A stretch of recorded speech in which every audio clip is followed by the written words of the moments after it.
April 7, 1945, 22,000 feet above the Elbe River, Germany. The air inside the cockpit smells of sweat, high-octane gasoline, and fear. Oberleutnant Stefan Weiss grips the control stick of his Focke-Wulf 190 Dora until his knuckles turn white inside his leather gloves. His breath fogs the armored glass. Above him, the sky is a chaotic tapestry of contrails. Below, the German landscape is a smoldering ruin of gray and black. "Brake left, Stefan, brake left." The radio crackles with the panicked voice of his wingman, but it's too late. Tracers from an American P-51 Mustang zip past Weiss's canopy like angry hornet stings.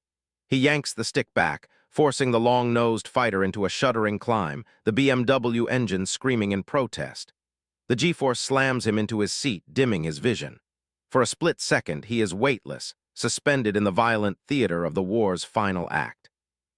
But as he levels out, looking for a target, the reality hits him harder than the G-force. There are simply too many of them. For every one Focke-Wulf struggling into the sky, there are 20 silver American stars waiting to pounce. The Luftwaffe isn't fighting to win anymore. It is fighting to die with dignity. Weiss checks his fuel gauge. The needle is bouncing on empty. He banks toward the cloud cover, fleeing the fight. As he descends toward the camouflaged airfield near the Austrian border, he expects to see ground crews scrambling to refuel him for another suicide run. Instead, he sees something that makes no sense. As his wheels touch the grass, kicking up mud, he sees trucks. Hundreds of them, and they aren't bringing fuel. They are towing aircraft, brand new, pristine fighters, away from the runway. They are dragging them toward the base of the jagged mountain range that looms over the valley. "Shut it down, Weiss, get out!" A mechanic screams the moment his prop stops spinning. He doesn't wait for the ladder, he scrambles onto the wing. "Where are you taking them?" Weiss shouts over the roar of a heavy diesel tractor towing a sleek, shark-like Me 262 jet past him. "We need those in the air." The mechanic looks at him, his face streaked with oil and exhaustion. "No more flying, Oberleutnant. Orders from Berlin. If we can't fly them, the enemy won't have them. We're putting them to sleep." The scene on the ground is organized chaos. It is the industrial funeral of the Third Reich. While the horizon flashes with the artillery of the approaching Allied armies, the Germans are engaged in one last, massive engineering project. Weiss follows the convoy. The road winds upward, carved directly into the granite of the Alp. There, hidden beneath massive camouflage nets and fake pine trees, is a gaping maw, a tunnel entrance large enough to swallow a train. It is the entrance to Complex B4, a designation that doesn't exist on any official map. The air gets colder as he walks into the tunnel. The roar of the wind outside is replaced by the echo of shouting men and grinding gears. The smell of pine needles is replaced by the metallic tang of damp rock and hydraulic fluid. Inside, the scale of the operation is staggering. The tunnel widens into a massive artificial cavern, illuminated by flickering electric bulbs strung along the rough-hewn ceiling. It looks less like a military base and more like a dragon's hoard. Wingtip to wingtip, nose to tail, they are lined up in perfect rows. There are Messerschmitt Bf 109s with factory-fresh paint, their swastikas sharp and black against the gray fuselage. There are the long-nosed Ta 152s, the ultimate piston-engine fighters, machines that could outfly anything the Allies had, now sitting silent and impotent. And most shockingly, the jets. Dozens of Me 262s, the terror of the skies, are being pushed into the deepest recesses of the cave. Weiss runs his hand along the cold aluminum of a jet wing. It's perfect. It has never fired a shot. It has never burned a drop of fuel in. "Combat. Move it. We have 4 hours before the demolition teams rig the entrance." An SS officer barks, waving a baton. "This isn't a retreat. This is a burial." Weiss watches as a tractor pushes a night fighter version of the Me 262, equipped with radar antlers on its nose, into a slot next to a stack of spare Junkers engines. The pilots standing nearby look like ghosts. They are warriors without weapons, watching their swords being locked in a vault. "Why?" Weiss asks a gray-haired engineer who is carefully greasing the canopy latch of a fighter. Why not blow them up? Why store them? The engineer pauses, wiping his hands on a rag. He looks around the massive cathedral of stone, filled with millions of Reichsmarks worth of technology. Because Oberleutnant, the engineer whispers, his voice echoing slightly. The leadership believes this is temporary. They think the wonder weapons will turn the tide. They think we will come back for these in 6 months. He looks Weiss in. The eye a sad, knowing smile on his face. But you and I know better. We are building a time capsule. The rumble of distant artillery grows louder, shaking dust from the cavern ceiling. The Americans are close. The order comes down the line, passed from man to man, echoing off the stone walls and the silent aluminum skins of 300 aircraft. Rehumung, evacuate, seal the blast doors. The order acts like a physical blow. The organized chaos dissolves into frantic urgency. Oberleutnant Weiss is swept up in a tide of gray uniforms surging toward the daylight, but he fights the current, taking one last look back into the artificial abyss. The lighting in the cavern flickers, the generator struggling under the load of heavy machinery being reversed out. In the strobe-like flashes, the scene takes on a surreal, almost religious quality. The aircraft aren't just parked, they are being entombed. Near the rear of the formation, Weiss spots a cluster of technicians huddled around a Heinkel He-162 Volksjäger. The small, wooden-winged jet, with its engine mounted atop the fuselage like a cannon, was supposed to be the weapon that saved the Reich. Now, a mechanic is methodically taping heavy, wax-treated canvas over the jet intake. Another is spraying a thick, amber-colored preservative called cosmoline over the landing gear struts. The smell is overpowering, a suffocating mix of unburnt kerosene and the heavy, earthy scent of the grease. They aren't just parking these machines, they are pickling them. "Leave it, let's go," a Feldwebel screams, grabbing the mechanic by the shoulder. The man drops his spray gun, the canister clattering loudly on the concrete floor, echoing like a gunshot in the vast chamber. Weiss turns and sprints toward the entrance. As he passes the rows of Focke-Wulfs, he notices the details that make this tragedy palpable. Parachutes are still in the cockpits. Maps are still tucked into the side pockets. In one Me-262, a photo of a young woman is taped to the instrument panel. These aren't factory rejects.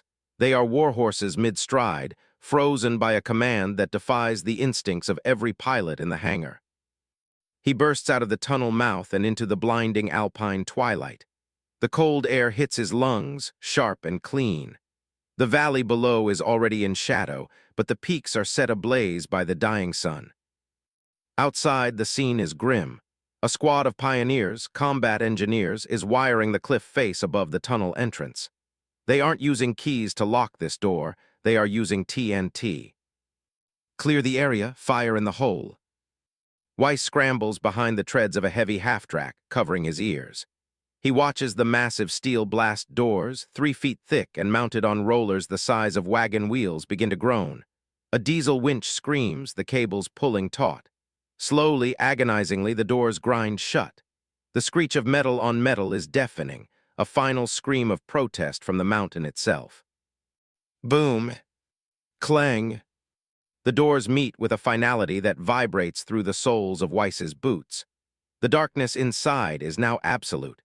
300 of the world's most advanced flying machines, representing billions of Reichsmarks and the culmination of German engineering, are now sealed in a stone sarcophagus. But the engineers aren't done. "Detonate," the commander bellows. The cliff face above the entrance erupts. A cascade of granite, shale, and ancient ice shears away from the mountain.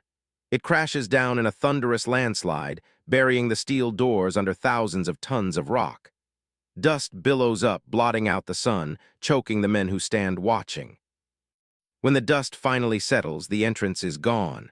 Where there was once a road and a tunnel, there is now only a scree slope, indistinguishable from any other slide in the Alps. The camouflage nets are pulled down and burned. The tire tracks are raked over. "It never happened," the SS officer says, walking past Weiss. Holstering his Luger, "You never saw this, you were never here." Weiss looks at the scarred mountain. He thinks of the silent jets inside, waiting in the pitch black. The air in the cockpit, the smell of the leather, the potential, all of it erased. He climbs onto the back of a truck with the other pilots. They don't speak. As the convoy winds its way down into the valley, toward the American lines and inevitable captivity, Weiss looks back one last time. The mountain stands impassive, a silent guardian of a secret that is supposed to sleep for a few months. He doesn't know it yet, but the sleep will last for 30 years. The Third Reich will fall within weeks. The maps will be burned. The men who know the location will die in prison camps or scatter to the winds of South America and the United States.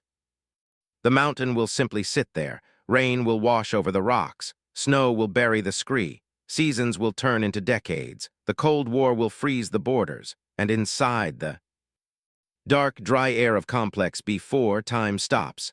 The grease hardens. The tires hold their pressure. The ghosts of the Luftwaffe wait for a scramble order that will never come. Until 1975. September 14, 1975, the Austrian Alps. The world has changed. The scarred landscape of 1945 has healed, blanketed under 30 years of pine growth and alpine wildflowers. The roar of piston engines has been replaced by the distant whine of commercial airliners cruising at 35,000 feet, jets that owe their existence to the very machines buried beneath the boots of Hans Weber. Weber, an aviation historian and salvage specialist, stands on a steep incline, wiping sweat from his forehead. He looks nothing like the desperate pilots of the Luftwaffe. He wears a heavy woolen sweater, corduroy trousers, and holds a faded, hand-drawn map that looks like it was sketched by a trembling hand. "You're digging for ghosts, Hans?" shouts the operator of the yellow Liebherr excavator. The machine is perched precariously on the slope, its diesel engine chugging rhythmically, disrupting the mountain's peace. "We've moved 200 tons of rock. There's nothing here but granite." Weber ignores him. He looks at the map again. It was given to him by an old man in a Munich nursing home, a former Pioneer Corps engineer who swore on his deathbed that he hadn't just blown up a cliff, but had sealed a kingdom. "3 more meters," Weber yells back over the engine noise. "Go 3 meters deeper. If you hit bedrock, I'll pay for the fuel and the beer."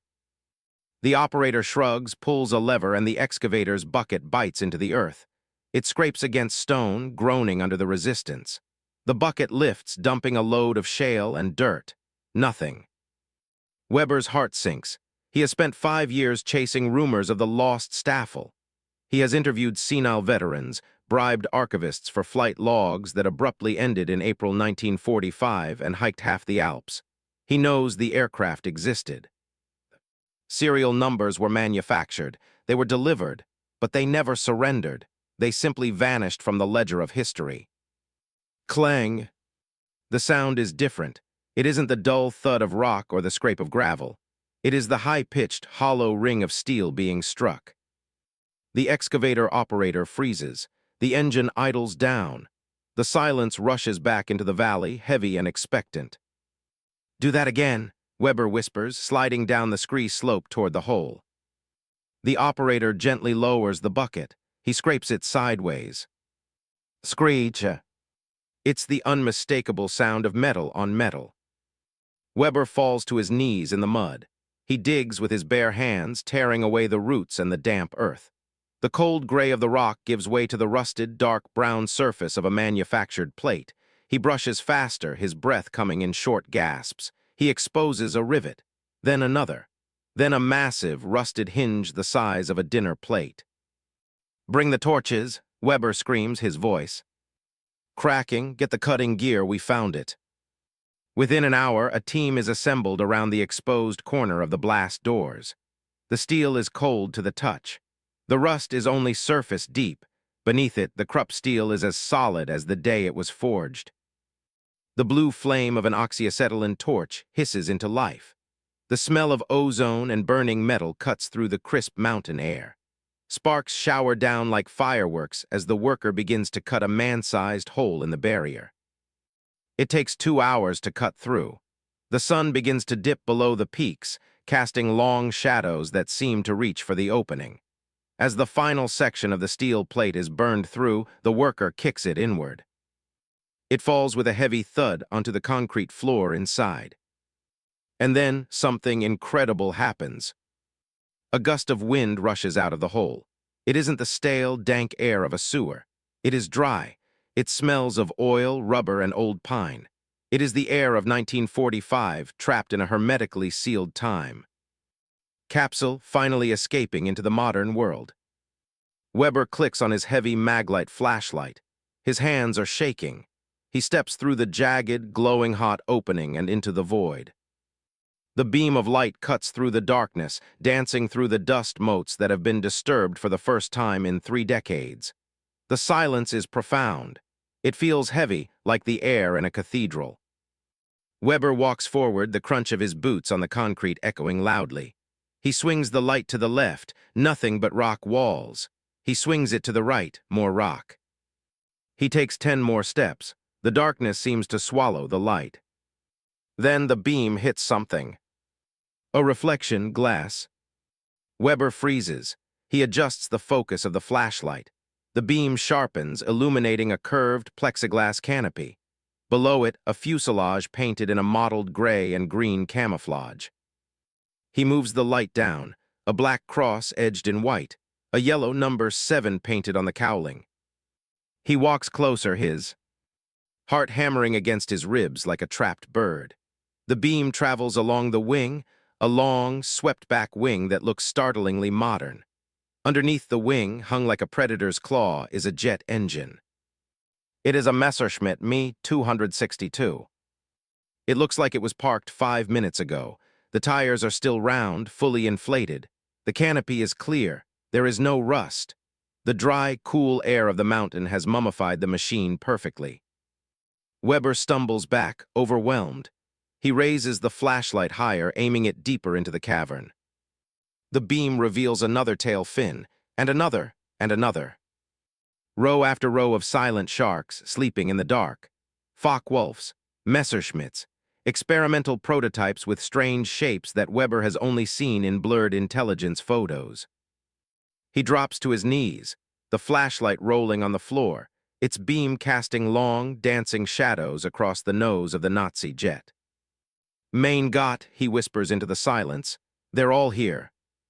More beams of light slice through the darkness as the rest of the salvage team squeezes through the breach. At first, there are shouts of excitement, the rough banter of construction workers stumbling upon a treasure trove. But as their portable halogen lamps flare to life, casting harsh, stark shadows against the cavern walls, the voices die down. The mood shifts from exhilaration to a reverent, almost uneasy silence. They are standing in a technological tomb. Weber moves like a sleepwalker down the center aisle of the hangar. To his left, a Focke-Wulf Ta-152, the long-nosed, high-altitude interceptor that was the pinnacle of German piston engine engineering, sits with its cowl flaps open. The paint is not faded. The black 13, stenciled on the side, looks wet. Weber runs a gloved finger along the propeller blade. There is no dust. The air in the sealed mountain has been so still, so perfectly filtered by the rock, that the aircraft hasn't aged a day. It is a sleeping beauty in gray war paint. He reaches the section where the jets are stored. The Me-262s are parked so close together their wings overlap. Weber ducks under the fuselage of a night fighter variant, noting the bristling antlers of the Neptune radar array on the nose. He realizes he is looking at something that, until this moment, was thought to be extinct. Historians believed every single one of these night fighters had been destroyed in the war or scrapped by the Allies. Yet here it is, complete down to the valve caps on the tires. Hans, one of the team members, calls out, his voice trembling. "Look at this." Weber climbs the ladder of a nearby jet. The team member shines a light into the cockpit. It's a time capsule of the most intimate kind. The leather of the pilot's seat is molded to the shape of a man who last sat there 30 years ago. A map of the Munich sector is folded in the side pocket, marked with grease pencil circles, intercept vectors for American bomber streams that no longer exist. On the floorboards, a crumpled wrapper for Coca-Cola, the caffeine-laced chocolate issued to pilots to keep them awake, lies discarded. And there, taped to the instrument panel, is the photograph, the black and white image of a young woman smiling in a sunlit garden. The edges are curling slightly, but her face is clear. Weber feels a chill that has nothing to do with the cave's temperature. He realizes that the pilot who taped this here, who sat in this seat while the mountain was being sealed, likely never made it home. He walked out of this tunnel and into oblivion, leaving his heart here in the dark. This is the true weight of the discovery. It isn't just the aluminum and steel, it is the frozen violence. These machines were built to kill, designed by a regime that committed unspeakable atrocities, yet they are also masterpieces of engineering. The duality is dizzying. As the team moves deeper, they find the Mistel composites, massive Junkers bombers with fighter planes mounted on. Top of them designed to be flown as guided missiles. They find crates of spare Jumo 4-jet engines, still packed in factory grease, worth a fortune to any museum. "What is all this worth?" the excavator operator asks, looking at a row of Heinkel He-162s, the wooden people's fighters. Weber leans against the cold landing gear of a jet. He tries to calculate it. A single Me-262 panel is a collector's item. A whole plane is priceless. A hangar full of them. "Billions," Weber says softly. "In money, billions, but historically, you can't put a number on it. This is the missing link. This is the entire endgame of the Luftwaffe, frozen in amber." But as he looks around the cavern, Weber feels a profound sense of waste. He sees the desperate genius of the German engineers who built these wonders while their country burned. He sees the futility of the command to store them. They were sealed away to await a victory that was never coming, guarded by a mountain while the world moved. And the wonder weapons didn't save the Reich. They didn't turn the tide. They just sat in the dark, gathering value while the men who flew them gathered dust in graves across Europe. "We need to document everything," Weber says, shaking off the melancholy. "Don't touch anything without gloves. Don't move a single switch. We are the first to see this, but the world needs to know." He walks back toward the entrance, where the square of blue twilight shines like a beacon. He pauses at the threshold, looking back one last time at the silent army. The halogen lights cast long shadows, making the planes look like they are ready to taxi, ready to launch into a sky that no longer belongs to them. The mystery of the mountain has been solved. The doors are open. The ghosts have been found. But as Weber steps out into the cool Austrian evening, leaving the stale air of 1945 behind him, he knows that the story of these planes isn't over. It's just beginning. From the ashes of history, the billion-dollar graveyard has finally given up its dead.